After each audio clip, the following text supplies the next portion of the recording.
Bip Radio, l'invité.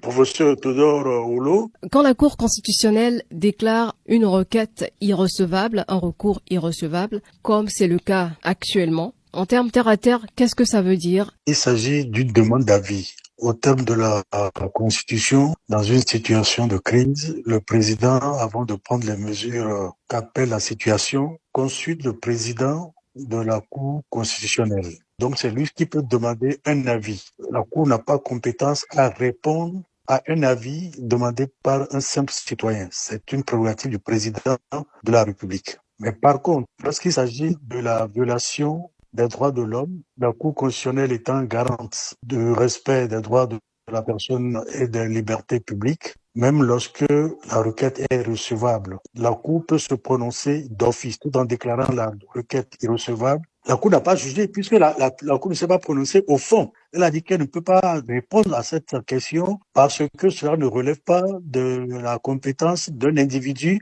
de demander un avis. Si on avait posé un problème de violation de la Constitution, la Cour allait se prononcer. Cette demande de monsieur Christian Lindé n'a pas prospéré devant la Cour constitutionnelle, demande irrecevable. Est-ce que l'auteur de cette requête dispose d'une autre voie de recours? Cette question relève de la compétence de la Cour constitutionnelle, puisqu'il s'agit d'un contrôle de constitutionnalité. Il s'agit d'un débat sur la conformité de normes à la Constitution. La Cour suprême se prononce sur les questions de légalité liées à la violation des lois. Lorsqu'il s'agit de la violation de la Constitution, c'est la Cour constitutionnelle qui est compétente. Donc, on ne peut pas dire, puisque je vais demander l'avis à une autre juridiction qui n'a pas compétence à apprécier si un propos est conforme ou non à la Constitution. Donc, il n'y a pas d'autres juridictions compétentes pour apprécier de la constitutionnalité des actes ou des propos tenus par un citoyen. Alors, professeur Olo, est-ce qu'aujourd'hui, on peut parler de nouvelle république au Bénin?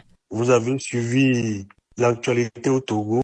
Ils sont passés d'un régime présidentiel à un régime parlementaire. C'est une nouvelle république parce qu'il y a une nouvelle constitution. Et généralement, il y a une nouvelle constitution, soit après une révolution, soit après un coup d'État, ça peut être militaire ou civil, ou alors après une conférence nationale. On prend généralement le cas de la France. De 58 à mars 2024, la constitution a été révisée 25 fois. Et pourtant, on parle toujours de la 5e République. Et je crois que pour la révision de la constitution du Bénin de 2019, l'article 2 de la loi de révision qui a été déclarée conforme à la Constitution par la Cour constitutionnelle elle-même précise que la loi de révision de la Constitution ne constitue pas une nouvelle Constitution, ce qui veut dire que la Cour a déjà réglé ce problème. Et je vous rappelle que les décisions de la Cour sont sans recours. Par exemple, vous prenez la France. Sa constitution de 1958 n'avait pas prévu de limitation de mandat. En 2008, il y a une révision pour introduire la limitation à 2 du nombre de mandats. La France est toujours dans la 5e République. En 2000, il y a une révision de la Constitution française de 1958 qui passe du mandat du chef de l'État de 7 ans à un mandat de 5 ans. On n'a pas dit qu'il y a une nouvelle République. Si on était dans une nouvelle République, la France serait aujourd'hui dans la 30e République puisqu'elle a fait 25 révisions de sa Constitution de 1958